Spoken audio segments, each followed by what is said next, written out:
Hello, I've been asked to talk about my life before Jesus. The difficulty with that is, for me, there never really has been. My parents were faithfully following Jesus long before I was born, and as a consequence, I suppose we could call it, I was taken along to meetings and worship, and have been around Bible teachings and Bible stories all my life. And so I've always had a consciousness of Jesus, of God, even though when younger, perhaps I didn't fully understand all the implications of that. I witnessed what it meant in the lives of other people, especially in my parents and other relatives that were a part of this faith. So it really is, as I've thought about this, it really is a struggle to think of a time when I just wasn't aware of God and of Jesus. There was a time before I was totally committed to it, of course, but as a youngster, it was just my way of life. Sunday has always been taken up with doing something around a worship service or activities in line with that. I've never known anything different. And of course, the way my parents lived, the instructions that they would give, the guidance that they would give, were all Bible based and in relation to their love of Jesus. So yeah, it's difficult to think of a time when I just wasn't at least aware of the presence of God and of Jesus.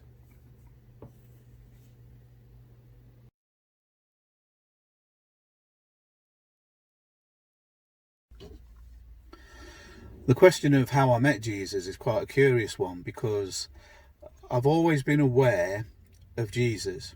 So how did I meet him? How did I get to know the real Jesus?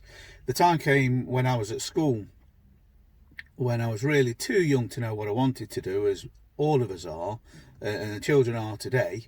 Had to decide what it is I wanted to do with the rest of my life as far as a career is concerned. And trying to figure out what I wanted to do, what would really keep me interested, was very difficult. Subjects needed to be chosen, topics needed to be studied in order to fulfill the career that I wanted to have. And I just didn't know what I wanted to do. And that led to the thought of, is this it? Is this really what life's all about? I go to school, I study to get a job, I do that job, I retire, and then I die. And there seemed to be a useless point, a useless existence, no point to whatever was done. Now, I know much better now what careers I perhaps would have liked to have done and would have been quite fulfilled in them, but at that time it just led to this thought of, what's the point of life? Is there really anything that gives it meaning? And that's when I started to take the claims of the Bible teachings and what Jesus said more seriously for myself. That maybe there was something more than this life to live for. And it really suddenly started to click from there for me.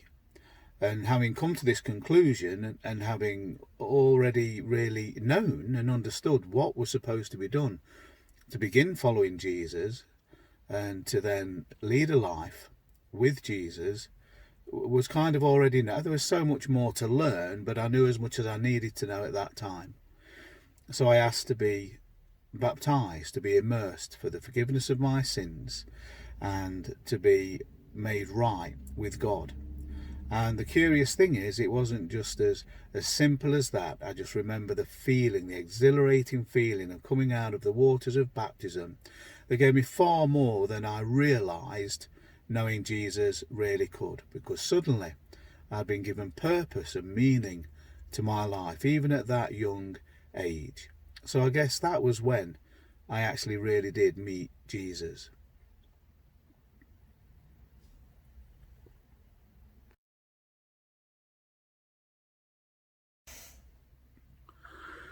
So what difference has all this made to me in my life? Well, I've been alive for too long and a follower of Jesus for too long to be able to recount everything. But it's made all the difference in the world. The thing that led me to want to commit my life to Christ was to be given purpose to my life and meaning to it, along with the fact that I recognised that I'd done wrong and had offended God and needed forgiveness for it, the key for me was to be given meaning and purpose to life. And this is something that sustained me when tragedy hit our family. I had become a Christian. I'd become very involved in the life of our local congregation to the point that I wanted to study more, and so spent 2 years at the British Bible School studying, then went and spent a year working with another congregation and training with the evangelist there, and then moving back home to Loughborough.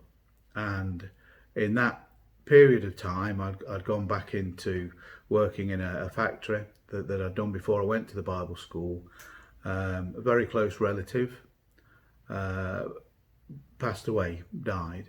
They'd suffered from an illness for a long time, and as it became apparent this is something he wasn't going to recover from, then I would cry myself to sleep, even bargaining with God to take my life instead of theirs. So this was a real cruel blow. So what was the answer? God had let me down. Why was I bothering with him? Why was I doing all the things that I was doing? And whilst not actually leaving the faith, because I knew that God existed, if I pushed God out of my mind and out of my life, the event had still happened and there still needed to be reason behind it. And without God, there was no reason. Bad things just happen. We stumble from one difficult situation to the next.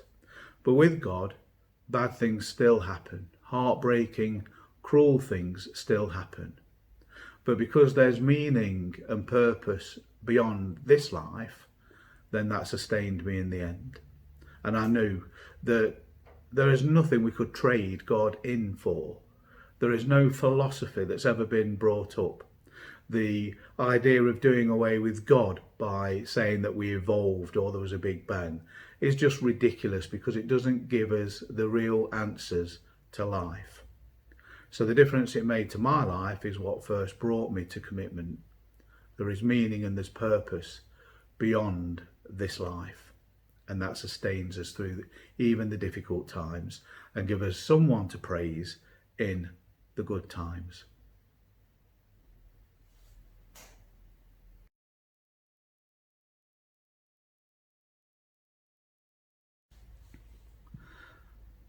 It's been my humbling privilege to immerse people in this baptistry behind me. And my purpose in life is to ask people to choose God, to choose Jesus, because of what he's meant to me. Without him, there is no purpose to the difficult things that happen. They happen anyway. And we might not even like the answers that come. In fact, I never did get an answer as to why that person that I loved passed away. And many others have since. And guess what? None of us get out of this life alive. One way or the other, in some way or another, we will pass from this life. Now, to me, if all we do is to go to school, to study, to learn, to get a job, to do that job, to be able to raise a family, to retire, and then die, what really is the point of all the accomplishments that we might ever make, if that's all there is to it? Well, it isn't all there is to it. And I'm so glad I was born into the privileged position that I was of having faithful parents and friends of theirs that were an influence to me. And if I could do anything to influence other people, to find what I've found in following Jesus Christ, then that again gives meaning to my life. I urge you to consider the claims of Jesus Christ, to ask yourself what meaning there is to your life and the events that happen. Good things happen, wonderful things happen. And who do we praise? Who do you want to thank? And of course, challenging and difficult things happen. And there is no answer outside of Jesus, and even within Jesus, we might not fully understand, but we do get to know that there's more than this life to live for. Without it, we're just a vacuum. We're just some people who appear on earth for a while and then we're gone. And what's the point of all that? What's the point of your life? What's the meaning? What's the purpose? Please consider the claims of Jesus. Commit your life to him so that you can cope, so that you can understand that something better is waiting for us.